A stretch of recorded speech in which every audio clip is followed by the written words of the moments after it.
A fantastic story that I heard about him from my Rebbe today that gives us a little bit of perspective of when you're supposed to pray.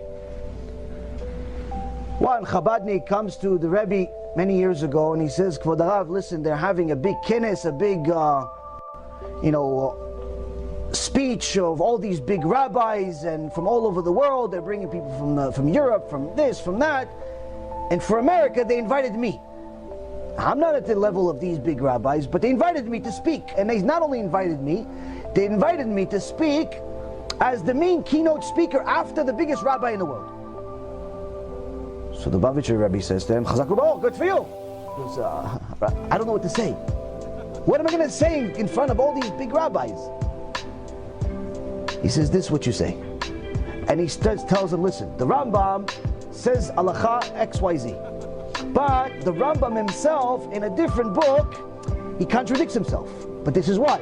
And he starts explaining to him the whole journey from how the Rambam got from here to the other one, and then he mentions all of the other Chachamim that have mentioned this halacha, literally gives him the lecture from A to Z. The guy is so happy. I just got a speech from the Lubavitcher Rebbe, Shtabach Shimo. Wow, eze yofi. Imagine, you have a speech from one of the biggest rabbis in the world. It can't go wrong. So he goes to the Kines, he goes to this big event, hundreds and hundreds of people, big rabbis, small rabbis, middle rabbis, all types of rabbis are there. Now they invite the main speaker, and he starts talking, and the Chabadnik, his eyes grew dark. Why? Everything he's saying is written in his paper. The Rebbe gave him the lecture also, like a copy. Everything he's saying. And he said, I have nothing to say. I have nothing to say. What am I going to say to these people? He said, Mamash, word for word, he said, everything. And the guy, misken, the poor guy, is eating his heart out. He doesn't know what to say. What do I say? Thousands of people here, I'm going to embarrass myself. I'm sorry, Rabotai, I have nothing to say.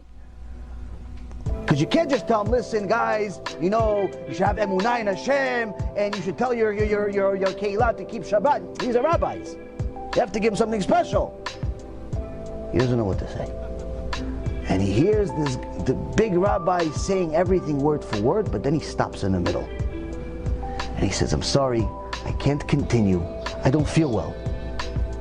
Please, I really apologize, everyone. I have to sit down.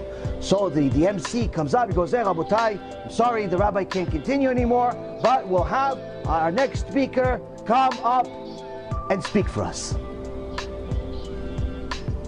The Chabadnik comes up, and it couldn't be better. It couldn't be better. Why?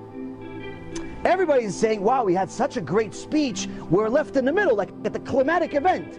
Right at the most highlight event, it stopped. He couldn't speak anymore. Like, wow, we really want to know the answer.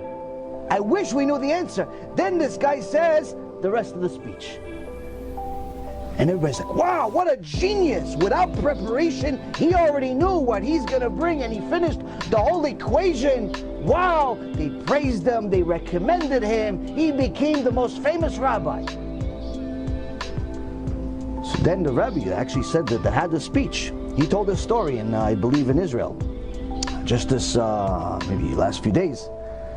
And my Rebbe heard it, and he says, whether the Lubavitcher Rebbe had Ruach HaKodesh, that he knew this is going to happen or not, that's not my business. I don't know. All I know is that the darkness that I felt when he said everything that I was supposed to say was a feeling I never wanted before. But Hashem also showed me that right before the biggest salvation in my life also came the biggest darkness. Right before the Yeshuat Hashem, right before the greatest thing that I've ever experienced in my life, was also something that felt momentarily like the biggest embarrassment was about to happen. This, Rabotai, is the reason why a Jew is supposed to pray before the problem during the problem and after the problem. B'Shem Hashem Na'aseh v'Natzliach, we're very excited to offer you the new BeEzrat HaShem app 3.0.